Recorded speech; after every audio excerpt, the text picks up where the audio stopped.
Cynthia, aujourd'hui on est le 20 février, il est 20h10 et aujourd'hui je vais répondre au tag des diamanteuses puisque j'ai été taguée par Lorraine de la chaîne Diamant et Strass dans son vlog de cette semaine. Donc c'est quoi ce tag-là? C'est des questions qui ont été créées par Jessica de la chaîne Les Passions de Jess. Ça circule depuis le 28 janvier sur YouTube. Et puis, c'est des questions en lien avec le Diamond Painting. Et puis, une fois qu'on a répondu aux questions, il faut taguer d'autres chaînes qui font du Diamond Painting pour qu'ils répondent à leur tour aux questions. On voit ça beaucoup sur Facebook, ce genre de tag-là, des gens qui posent des questions, puis identifier 3-4 personnes qui vont répondre à leur tour. Puis, c'est vraiment des questions pour apprendre à se connaître, pour créer une belle communauté ensemble. Donc, c'est ça que je vais faire aujourd'hui. Alors, la première question, c'est comment et par qui as-tu connu le Diamond Painting? Moi, j'ai découvert ça toute seule. J'en ai parlé un peu quand j'ai présenté le calendrier 2021, mais je me cherchais une passion, un loisir. Puis, j'ai commencé par la peinture à numéro. J'ai essayé ça, mais ça marchait pas parce que je pensais que ça serait bien facile, mais en fait, pas du tout parce qu'il faut mélanger les couleurs pour en faire une autre. Puis moi, ben, j'étais vraiment pas bonne. Ça donnait jamais les mêmes couleurs. Je mettais trop de bleu, trop de noir, trop de ci, trop de ça, ou pas assez de ci. Puis finalement, ça donnait jamais le même résultat. Fait que j'ai abandonné. Donc, après ça, je passais sur les casse-têtes. Mais je trouvais ça trop gros. Ça prenait trop de place sur ma table de travail. J'étais obligée de faire ça dans la cuisine. Puis moi, ben, je voulais quelque chose que je pouvais m'installer devant mon ordinateur. Fait que j'ai abandonné ça aussi. Puis là, à force de chercher, ben, j'ai une pub qui est apparue sur mon Facebook. C'est un petit site indépendant, là. Je pense que c'est Marvo Diamond Painting qui s'appelait. Fait que ça m'a intéressée. Je suis allée voir c'était quoi. Puis j'ai acheté 2 toiles. C'était achetez-en un puis obtenez un kit de départ gratuit, genre. Bien sûr, on connaît pas ça, fait que mes toiles étaient 2 fois trop petites, mais j'ai vraiment aimé ça. J'ai vraiment aimé ça. La deuxième question. As-tu été accro dès la première toile réalisée? Oui, totalement. Même si la toile était vraiment trop petite, j'ai trouvé ça facile à faire. Ça demande pas beaucoup de pratique, en fait, ça vient tout seul. C'est pas compliqué à comprendre comment faire. On n'a pas besoin de se concentrer vraiment pour les placer. Moi, je tombe en amour avec ça. Ça prend pas trop de place quand on s'organise bien. Ben, à part si on prend des toiles immenses, là. Ben, ma première toile, ça a vraiment été un coup de cœur, là. Je faisais ça, je faisais juste ça. C'est pas compliqué, je faisais juste ça. En plus, on venait tout juste de déménager, j'avais pas grand chose d'installer, là, fait que... Ouais, j'ai accroché. Troisième question. As-tu commencé par les diamants ronds ou carrés et au final, lesquels préfères-tu aujourd'hui? La première toile, je pense qu'elle était en rond de mémoire. Je pense que les deux étaient en rond. J'ai aimé ça. Les ronds, ça se pose vite. Mais je préfère les carrés. Aujourd'hui, définitivement, je préfère les carrés. Ça me prend un peu plus de temps les faire, mais c'est justement, je fais durer le plaisir, on va dire. Les ronds, ben, les 30 par 40, je fais ça en 2 jours, c'est vraiment pas long, puis ben, ça me fait dépenser plus parce que je les passe plus vite. Ben là, c'est plus une référence parce que je suis inscrite dans le pack de Lorraine. Il faut en finir 3 pour pouvoir en acheter une, mais autrement, les ronds, je fais ça trop vite, beaucoup trop vite. Je trouve que le rendu final des carrés est plus joli, vu qu'on voit pas le fond de la toile après. Quatrième question, utilises-tu le stylet ou la pince et pourquoi? Moi, j'utilise le stylet. En fait, j'utilise des stylets, parce que j'en ai plusieurs, bien sûr. Pourquoi? Parce que je trouve qu'à la pince, c'est trop long. Au stylet, je peux en prendre plusieurs à la fois, mais avec l'embout multiple, comme ça, là. Oups, je suis un peu proche. Avec l'embout multiple, je peux en prendre plusieurs. Tandis qu'avec la pince, ben c'est du un par un pas mal. Il y en a qui sont vraiment habiles, j'ai vu ça sur YouTube. Il y en a qui en prennent 3 4 à la fois, mais moi, je suis bien trop gaffeuse pour ça.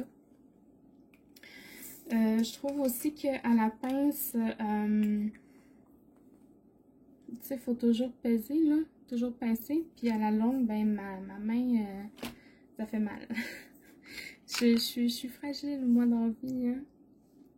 Je vais juste changer de couleur, cette...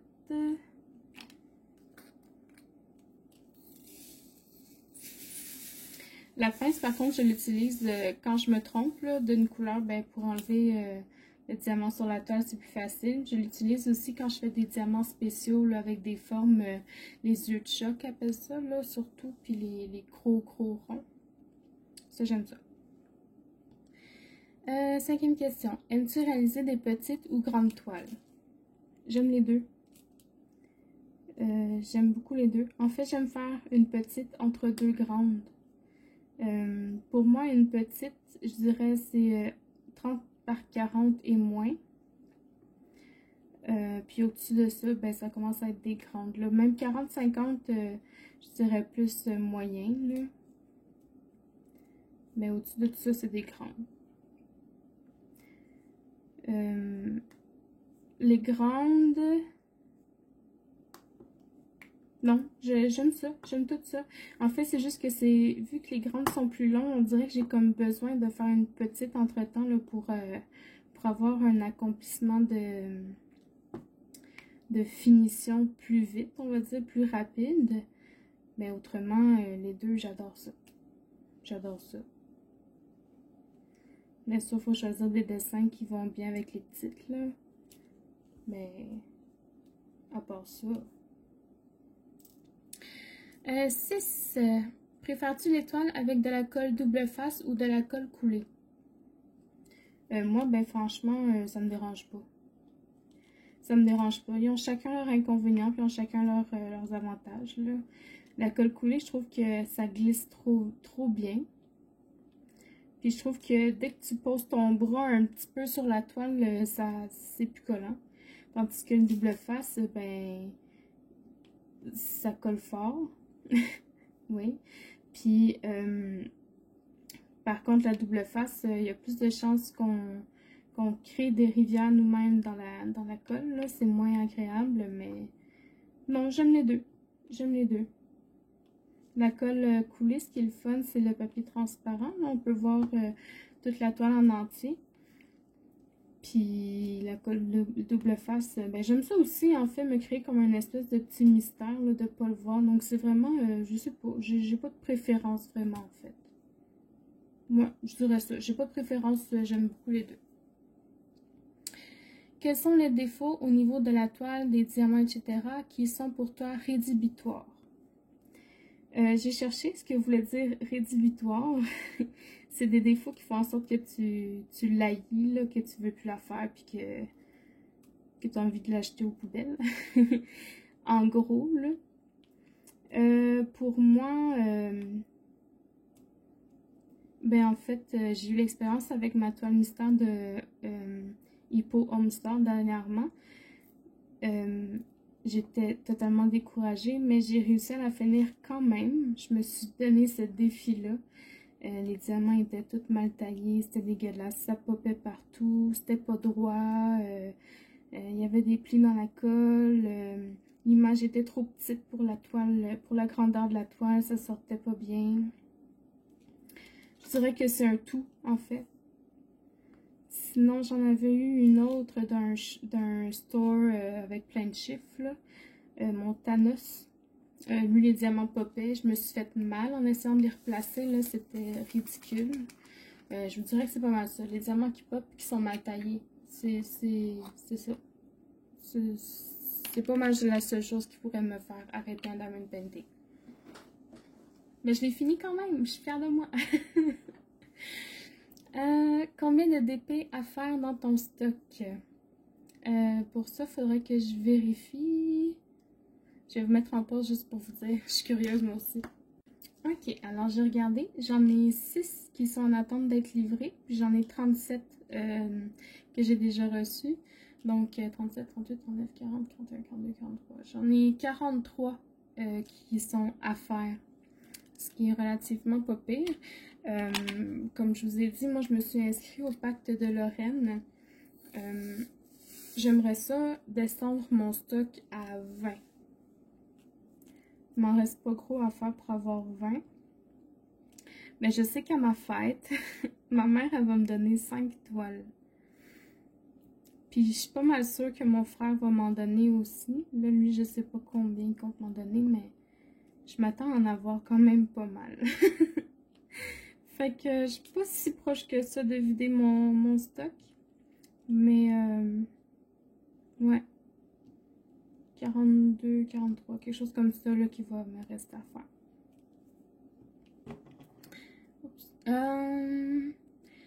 Question 9. Achètes-tu un nouveau DP quand tu as terminé une toile ou que tu es en train de la finir, ou as-tu plein de commandes en cours indépendamment de la toile que tu réalises? Je viens de répondre pas mal à cette question-là sans vraiment le vouloir. Mais avant, j'attendais pas nécessairement de finir une toile ou de réduire mon stock. En fait, moi, je navigue beaucoup sur AliExpress. Et puis, je regarde les toiles qui me plaisent. Puis quand j'avais des coups de cœur, ben, je les achetais. J'attendais pas vraiment un moment précis. À un moment donné, je me suis dit, bon, ben, à chaque paye, je vais acheter, mettons, pour 20 pièces de toile, tu sais, ou quelque chose comme ça. Tu sais, je m'étais donné un petit montant, mais ça marchait pas. Ça marchait peut-être 2 semaines, ben, une paye. Puis après ça, ben, j'ai recommencé à dépenser n'importe quel moment, tu sais, fait que... C'est ça, le pack de Lorraine, ça va beaucoup m'aider aussi avec mon portefeuille.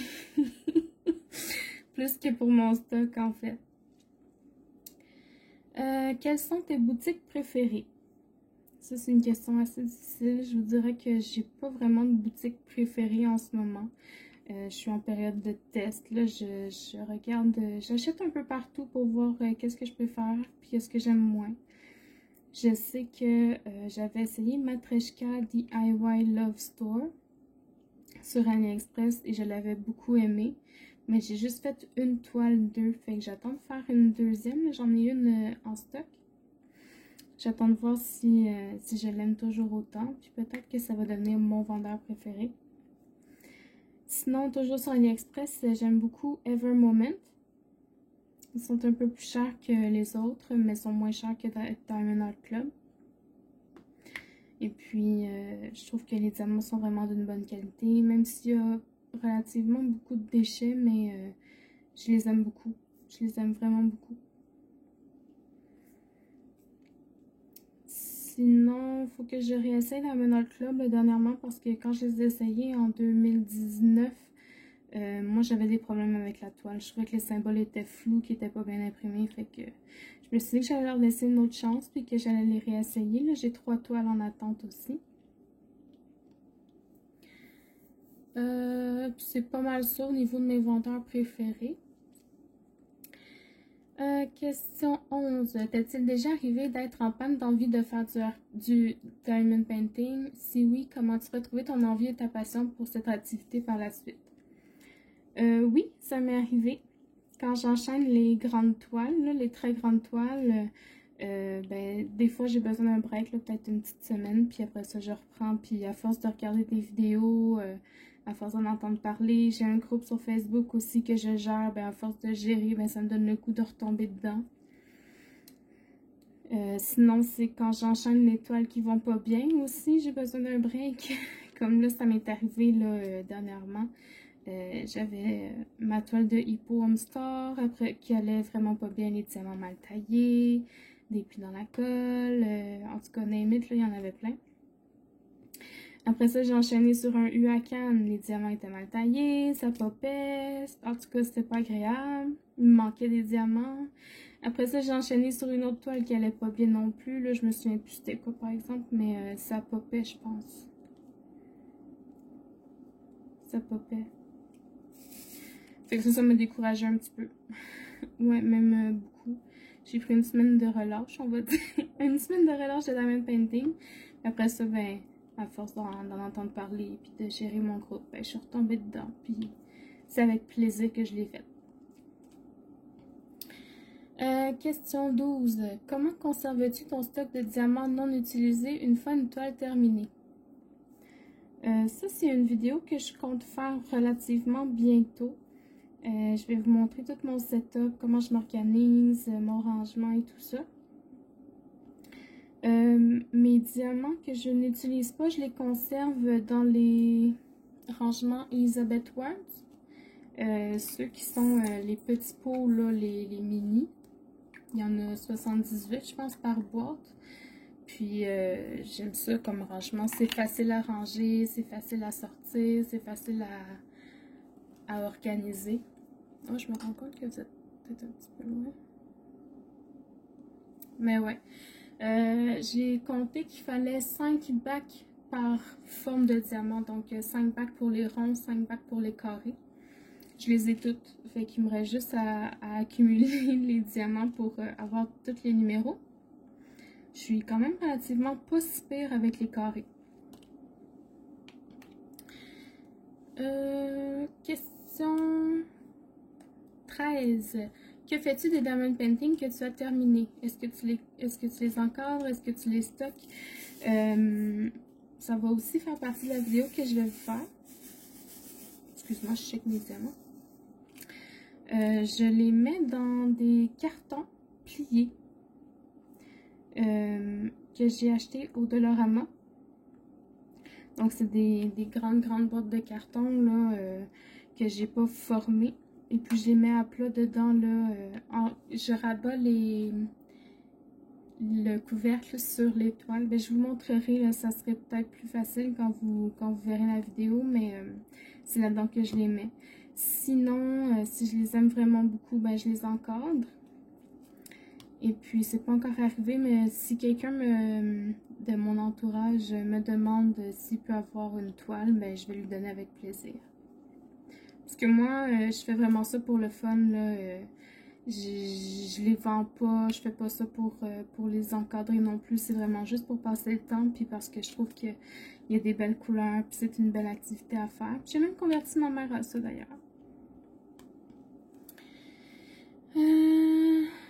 Question 14. Comment conserves-tu ton stock de DP à faire? Je les garde dans leur emballage. Tout simplement. Je les mets debout dans une boîte en carton, une grande boîte en carton. Puis je les laisse dans leur emballage, là, roulés ou comment qu'ils arrivent. Là. Normalement, ils sont roulés. Ça prend pas de place. Je les mets dans mon garde-robe. Puis,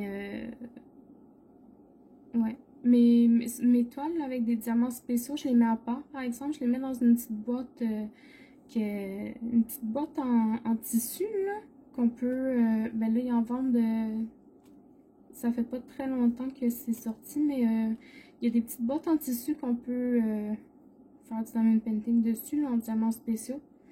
Mais ben, c'est ça, mes toiles en diamants spéciaux, je les mets là-dedans. Question 15. Cite les chaînes de diamond painting ou qui ne sont pas de diamond painting mais qui en proposent que tu aimes regarder. Et n'oublie pas de mettre le lien de leur chaîne en barre d'infos histoire de les connaître à d'autres. J'en regarde vraiment beaucoup. En fait, j'ai même beaucoup de retard. J'ai plus d'1 mois de retard sur les vidéos. Je m'excuse tout le monde, les filles, parce qu'il y a pas mal juste des filles que je regarde. Mais aujourd'hui, je comptais peut-être nommer plus les chaînes québécoises ou canadiennes là, qui font du diamond painting. J'en regarde beaucoup de françaises, mais je pense que tout le monde les connaît ici, de ceux qui viennent me voir. Donc, je vais plutôt miser là-dessus. Je vais vous les donner en ordre qui apparaissent dans mon fil d'abonnement. Il n'y en a pas une que je préfère plus que l'autre. Il y en a qui ont arrêté, mais qui comptent recommencer aussi. Et puis, je suis pas mal sûre que le 3/4 de ces chaînes-là ne savent pas que j'existe.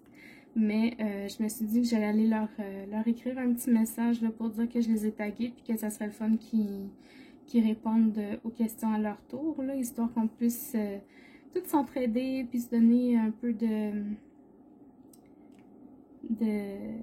d'appui, on va dire, entre nous. Donc, la prochaine, c'est Croche un tiers. C'est une Québécoise, donc. Marilyn, son nom. Elle fait du diamond painting, elle fait du coloriage, elle fait beaucoup de vidéos de blabla.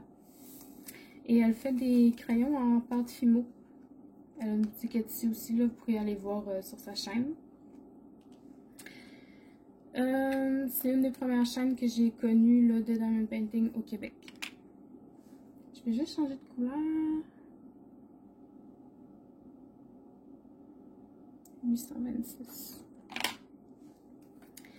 La deuxième chaîne, c'est Lynn Diamond Painting.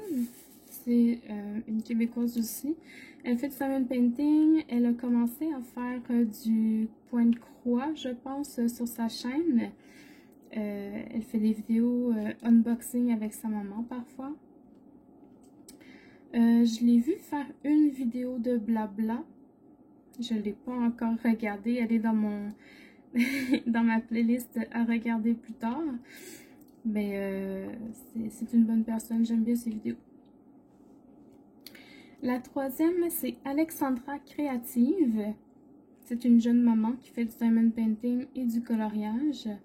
Elle fait beaucoup de vidéos blabla aussi, puis elle fait des swaps avec Marilyn. Je sais qu'elle veut atteindre 50 membres et puis quand elle va avoir 50 abonnés, là, elle va faire un tirage sur sa chaîne. Elle est vraiment toute nouvelle, là. Je pense qu'elle a commencé un petit peu avant moi, là, sa chaîne.